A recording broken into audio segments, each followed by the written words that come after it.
আসসালামু আলাইকুম, welcome to my another short new blog.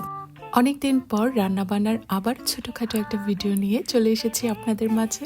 মজার মজার রান্না করা, মজার মজার খাবার দাবার খাওয়া মনে হয় আমাদের বাঙালিদের একটা অনন্য ঐতিহ্য। খেতে ভালোবাসে না এমন মানুষের সংখ্যা হয়তো বা খুবই কম, হাতে গোনা কয়েকজন। আর আজকের এই ভিডিওতে আপনাদের সাথে শেয়ার করতে যাচ্ছি তেহারি রান্নার ছোট্ট একটা ব্লগ। প্রথমে বিফগুলোকে তেহারি কাট করে ভালোভাবে ধুয়ে মশলা দিয়ে ভালো করে কষানো হচ্ছে। এত বড় পাতিল দেখে কিন্তু আবার আপনারা ভয় পাবেন না।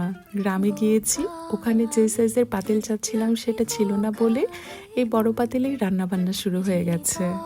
সবাই মিলে একসাথে যখন এভাবে হাতে হাতে কাজ করে রান্না বান্না বা কোনো কিছু করা হয়, তখন মনে হয় যেন আনন্দটা আরো দ্বিগুণ হয়ে যায়।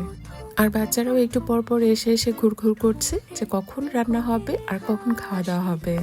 আম্মু এখানে চালগুলোকে খুব সুন্দরভাবে ধুয়ে নিচ্ছে। পোলাওয়ের চাল ধুতে ধুতে যত বেশি পরিষ্কার হয়ে যাবে, পোলাও রান্নাটাও তত ঝরঝরা হবে। এ পর্যায়ে বিফটাকে ভালোভাবে কষানো শেষ করে চাল আর বিফটাকে একসাথে মেশানোর পালা।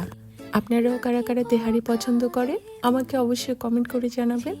এবার কষানো মাংস আর চালটাকে একদম ভালোভাবে নাড়াচাড়া করে ভাজা ভাজা করে ফেলতে হবে। এ পর্যায়ে দিয়ে দিচ্ছে আম্মুর হাতে বানানো তেহারির সিক্রেট মশলা।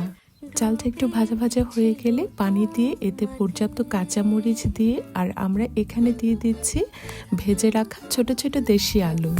তেহারির সাথে এরকম ছোট ছোট আলু খেতে কিন্তু অনেক মজা লাগে। আর যখন তেহারিটা হাফ ডান হয়ে যাচ্ছে, আম্মু এতে পর্যাপ্ত পরিমাণ ঘি মিক্স করে দিচ্ছে। আর এভাবেই দেখতে দেখতে ফাইনালি আমাদের তেহারি রান্না ডান হয়ে গেছে। আব্বু এই বড় পাতিলটা থেকে ছোট একটা পাতিলে কিছু পরিমাণ তেহারি তুলে সেটাকে সার্ভ করছে। গরম গরম এক প্লেট তেহারি, সিদ্ধ ভাজা ডিম, পেঁয়াজ, কাঁচামরিচ, আর কি লাগে। রান্নাটা কেমন লেগেছে আপনাদের কাছে আমাকে জানাতে ভুলবেন না। আর আজকের এই ছোট্ট ভিডিও এ পর্যন্তই। সবাই ভালো থাকবেন, আমাদের জন্য দোয়া করবেন। আল্লাহ হাফেজ।